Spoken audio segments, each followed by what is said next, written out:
I know you're hiding something. What?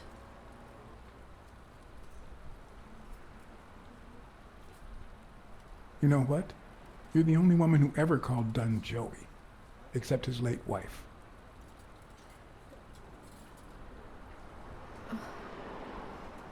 My goodness. I can't talk here. My shift is over in 10 minutes. Can you wait a while? Can I get a refill over here, Mary? Coming right up.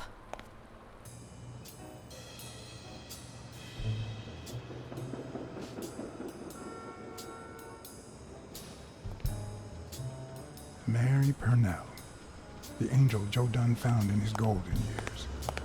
We'd been seeing each other for almost 2 years. It all started with, well, weekdays I start cleaning the gym at dawn, before my shift at the diner. Joey always came in early, just a little after I got there.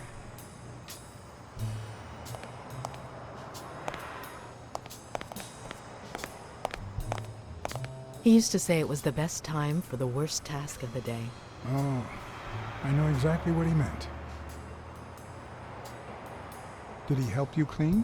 No, poor Joey. I would never have allowed that.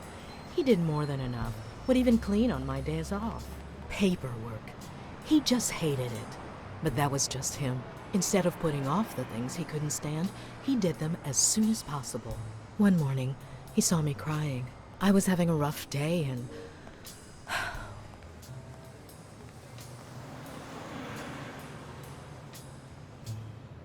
He tried to make you smile. He pointed at the coffee machine. You need a cup of joe and some fresh air. That was the first of many cups on the rooftop.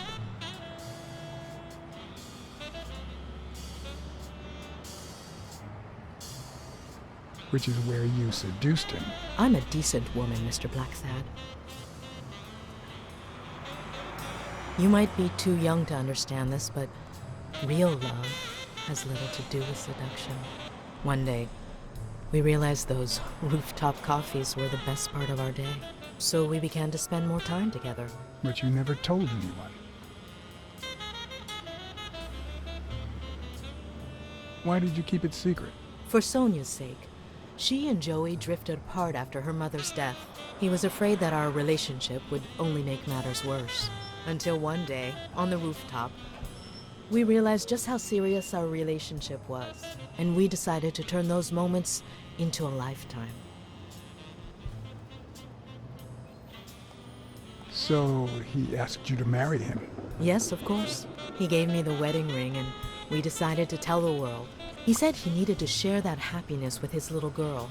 Turns out, he wasn't that happy after all.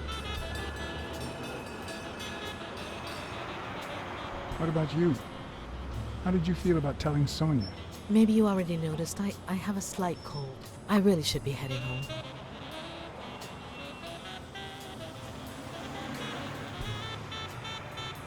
Maybe you should cover your neck. I lost my scarf a while back, not sure where. And now, if you'll excuse me, that's my bus stop. A pleasure to speak with you, Mr. Blacksad.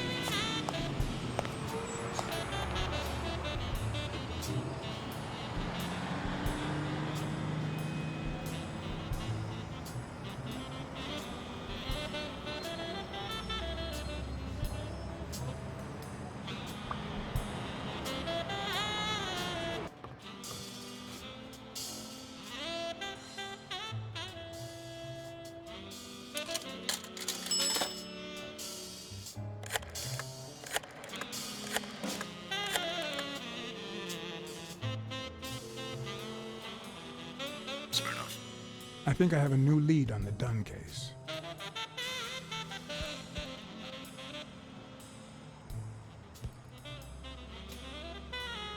I found racial slurs painted on the lockers at Dunn's gym. He was pretty open-minded about racial issues. Maybe his death had something to do with that.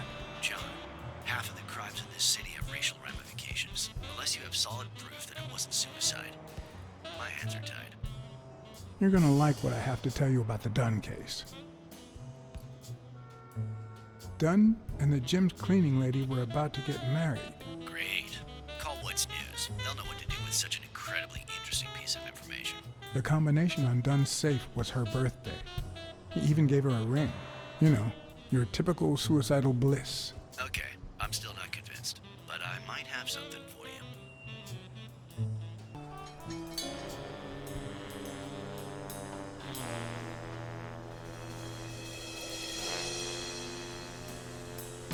Life is often off key, like a bad song. The notes come together but feel flat, unable to create anything resembling music. And yet, there are ways to string them together to create harmony. Ways that are not always entirely in our hands.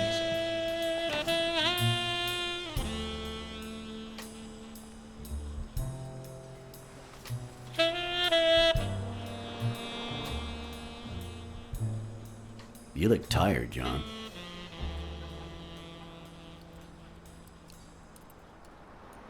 You look pretty tired yourself. Yep, I'm beat. I'm starving. Just got back from the annual police medical. Not only did I have to fast, but I also had to chug 2 enormous glasses of water. John, you alright? I've had better days, and I'll have them again, I hope. We both deserve to. The thing is, I'd love to help you out with this case, but I can't. You know I work for the state of New York. If I had any information, I couldn't share it with a private eye. Even if it was lying on top of this table.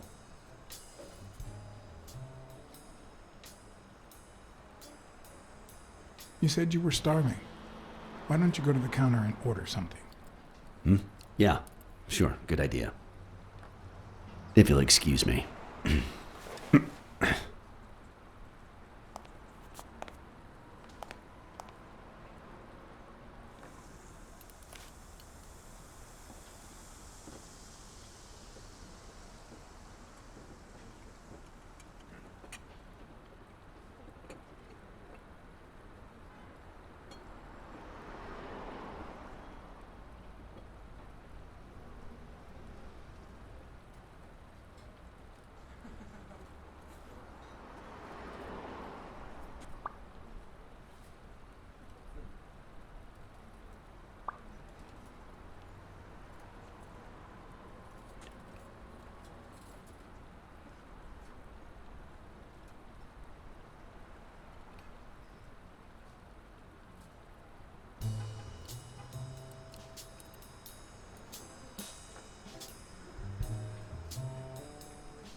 Interesting.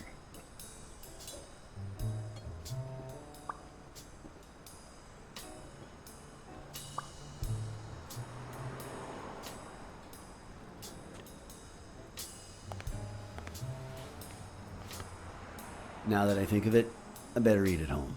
It's healthier. Thanks. Truth is, John, it all seemed clear to me before, but now? Please, promise me you won't take the law into your own hands. I'd like to think we're not just vigilantes.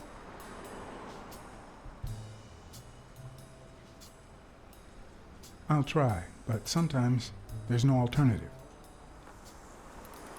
All right. In any case, keep me posted, will you? Friend, you can count on it. Take care, John. As always, Smirnov had given me new, potentially relevant information. Not to mention second thoughts. When an old dog like him gets that serious, one must be prepared to bite.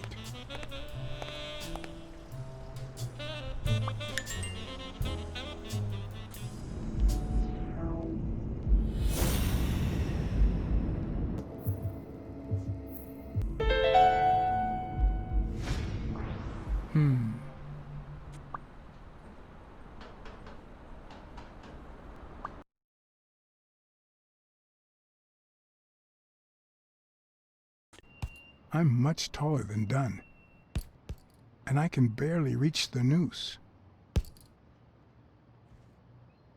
There's no way Dunn hanged himself. Not on his own, at least.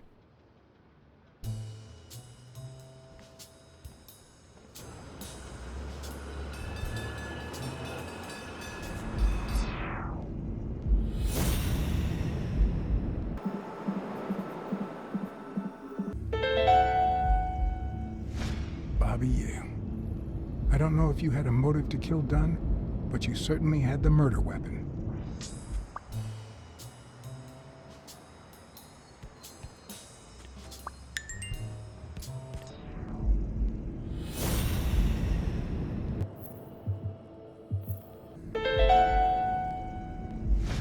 All right. Dunn punched a paint can, but why? Wasn't he calm and composed?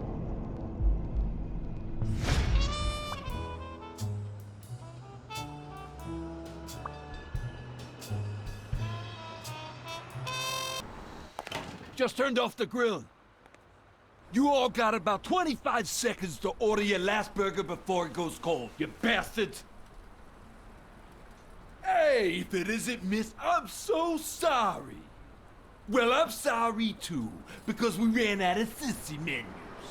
Your dad and brothers ate them all. So, you got anything to say to Sam, little kitty?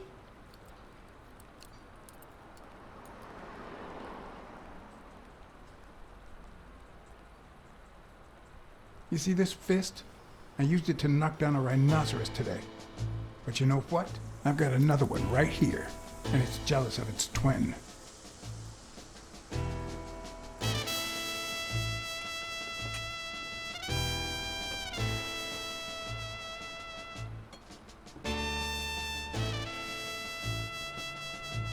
Okay, just kidding. Relax. What about a free burger? I have to admit, I was hoping to get something in return for that first hamburger. But now I don't really know why I brought this. The cynics would say I did it all out of selfishness, just to feel better about myself. Who cares?